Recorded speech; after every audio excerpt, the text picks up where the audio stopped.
Hello students, कल हमने आवेशों के बारे में पढ़ा। आवेशों के गुण पढ़े कि आवेश क्या होते हैं, आवेश किस तरह से पैदा होते हैं, आवेशों के प्रकार क्या क्या होते हैं। आज हम इससे थोड़ा सा आगे की तरफ बात करेंगे। जैसा कि चैप्टर का नाम है कूलम का नियम, तो आज हम कूलम के नियम के बारे में पढ़ेंगे।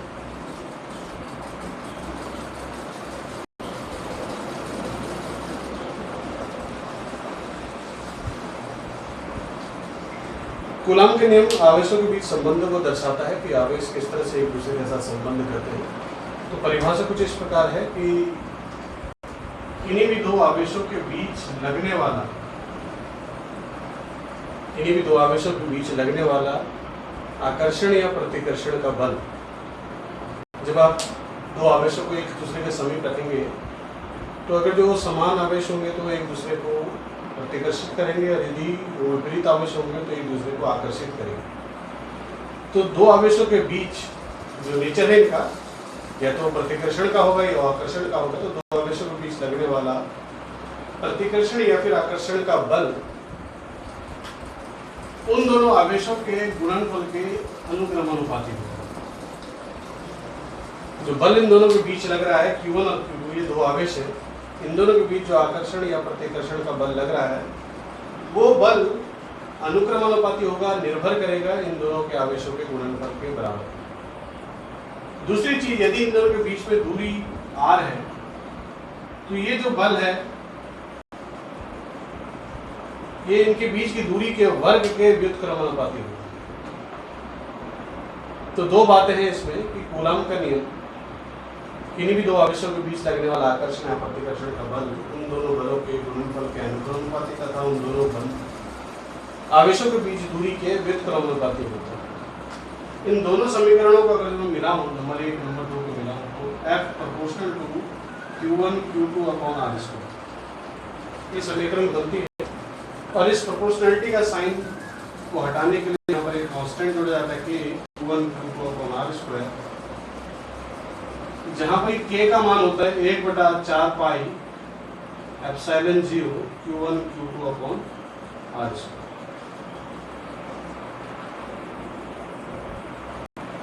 तो ये कूलम का नियम है कि जो बल है किन्हीं भी दो आवेशों के बीच लगने वाला आकर्षण या प्रतिकर्षण का बल वो इन दोनों आवेशों के गुणनफल तथा इनके बीच की दूरी के व्युत्क्रमानुपाती। यहाँ पर हम एक चीज देख रहे हैं कि आपने एक नई चीज जो है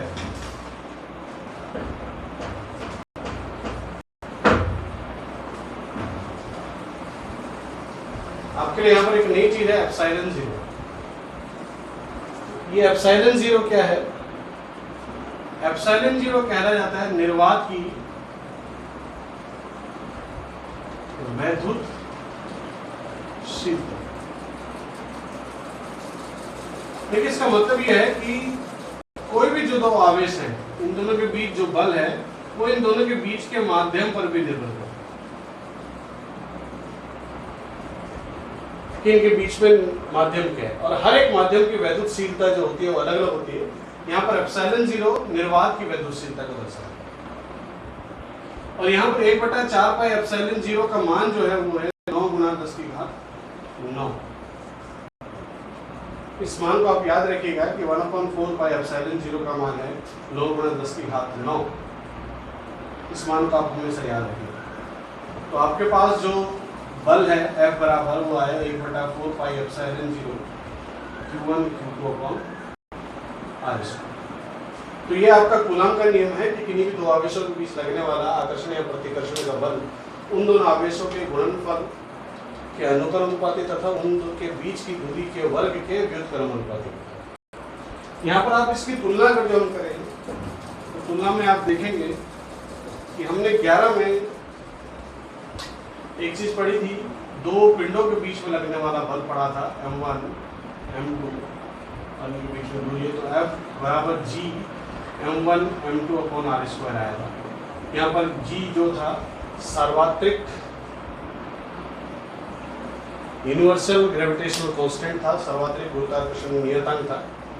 तो यहाँ पर और इस वाले में F बराबर 1/4 pi epsilon 0 Q1 Q2 upon R square. इसमें समानता क्या है कि दोनों जो बल हैं, चाहे वो गुरुत्वाकर्षण का बल हो, चाहे वो आपका वैद्युतिक का बल हो, दोनों जो है वो inverse square law upon R square. तो दोनों में तुलना की जाती है कि कौन बल ज़्यादा शक्तिशाली है।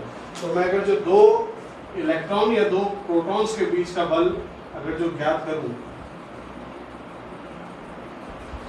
कूलाम बल और गुरुत्वाकर्षण बल, तो आप देखेंगे जो गुरुत्वाकर्षण बल है Fg वो करीब 10 की घात -39 गुना ज्यादा है किससे? वैद्युत बल से। माइनस, इसका मतलब ज्यादा शक्तिशाली कौन है? दो इलेक्ट्रॉन के बीच में लगने वाला वैद्युत बल। तो ये आपका कूलम का नियम है। कूलम का नियम बहुत सिंपल है। कूलम का नियम क्या है? कूलम का नियम ये कहता है कि किन्हीं भी दो आवेशों के बीच लगने वाला आकर्षण या प्रतिकर्षण का बल उन दोनों आवेशों के गुणनफल के अनुक्रमानुपाती तथा उनके बीच की दूरी के वर्ग के व्युत्क्रमानुपाती होता है। आप इतना सा ध्यान रखिए, कूलम का नियम बहुत इंपॉर्टेंट टॉपिक है इस चैप्टर का। इससे आगे हम थोड़ा सा चले तो यहाँ पर हम आते हैं दूसरी चीज के बाद, इसको आप वैद्युत क्षेत्र में देखिए। कोई भी आवेश है तो उसका गुण है कि वो किसी दूसरे आवेश को क्या कर सकता है? आकर्षित या फिर प्रतिकर्षित कर सकता है। कोई भी दूसरे किसी भी आवेश को क्या कर सकता है? आकर्षित या प्रतिकर्षित कर सकता है। तो हर एक आवेश के चारों तरफ कुछ ऐसे क्षेत्र निर्मित होते हैं जहां पर वो किसी दूसरे आवेश पर बल लगा सकते हैं। सपोज करो कि ये आवेश के चारों तरफ का कोई ऐसा क्षेत्र है, यहाँ पर आवेश रखा है और यहाँ पर कोई दूसरा आवेश है। अब ये आवेश इसके क्षेत्र से बाहर है तो इस पर किसी प्रकार का बल नहीं लगेगा, लेकिन जैसे ही ये इस क्षेत्र के अंदर आएगा वैसे इस पर बल लगने प्रारंभ हो जाएंगे।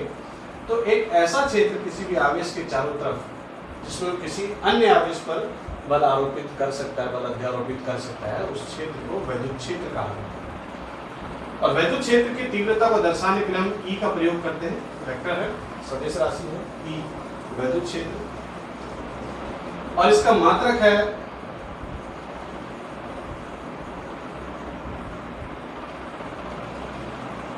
न्यूटन प्रति कूलम। जो वैद्युत क्षेत्र का मात्रक है वो न्यूटन प्रति कूलम। अब यहां पर एक और बात आती है कि वैद्युत क्षेत्र की दिशा क्या होगी, वैद्युत क्षेत्र किस जगह पर अधिक होगा, किस जगह पर कम होगा। इसके लिए हमारे पास एक कॉन्सेप्ट है जो आपने कक्षा 10 में भी पढ़ा है, वो है वैद्युत बल रेखाओं।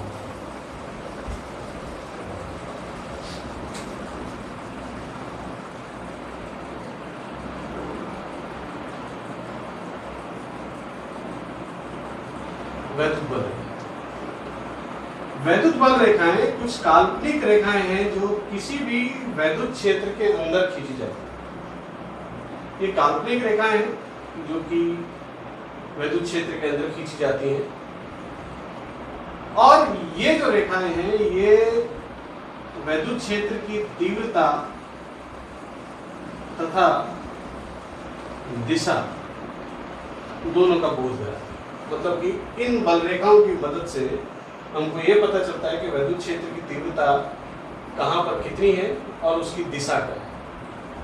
ठीक है, तो वैद्युत बल रेखाएं कुछ नहीं है। वैद्युत बल रेखाएं वैद्युत क्षेत्र में खींची गई कुछ काल्पनिक रेखाएं हैं जो कि हमें वैद्युत क्षेत्र की तीव्रता तथा वैद्युत क्षेत्र की दिशा बताती है। हमें सवाल उठता है किस तरह से दिशा बताएगी, किस तरह से तीव्रता बताएगी, तो मैं आपको बता देता हूँ कि ये बल रेखाएं जो होती है पॉजिटिव आवेश से निकलती है और नेगेटिव आवेश पर समाप्त होती है।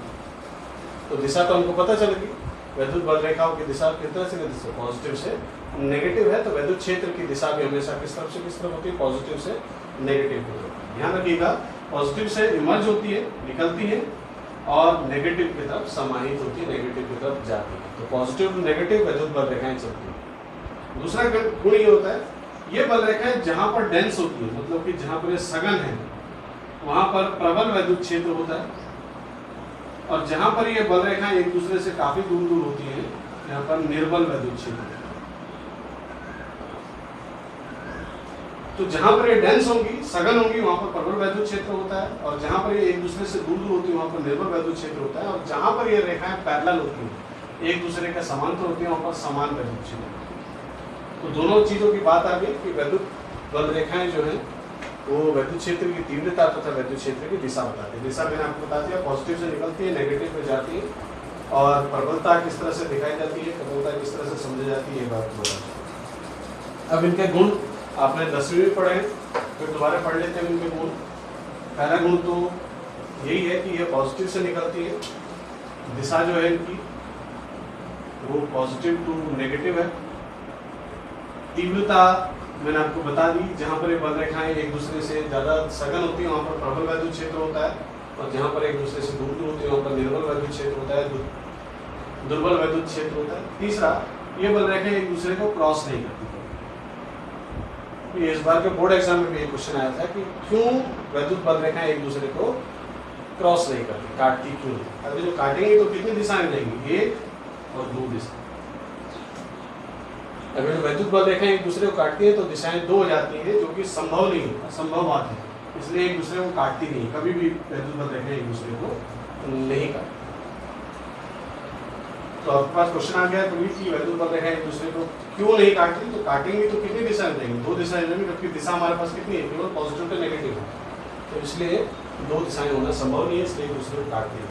तीसरी चीज, यह हमेशा किसी भी सरफेस से परपेंडिकुलरली निकलती है, लंबवत ही निकलेंगी। अगर जो पॉजिटिव आवेश है तो इससे लंबवत, ये बाहर के दो सरफेस के लंबवत परपेंडिकुलर, कभी भी ऐसा नहीं होगा ये इस तरह से आ रही है, ऑलवेज परपेंडिकुलर, हमेशा लंबवत याद करेंगे। तो ये 4-5 गुण जो हैं इनके वैद्युत बल रेखाओं के, ये आप पढ़ लीजिए, और जो मैंने आपको नोट्स दे रखे हैं उनको आप तैयार करते रहिए, और बाकी के लिए आप कल आपसे मिलेंगे। ठीक है।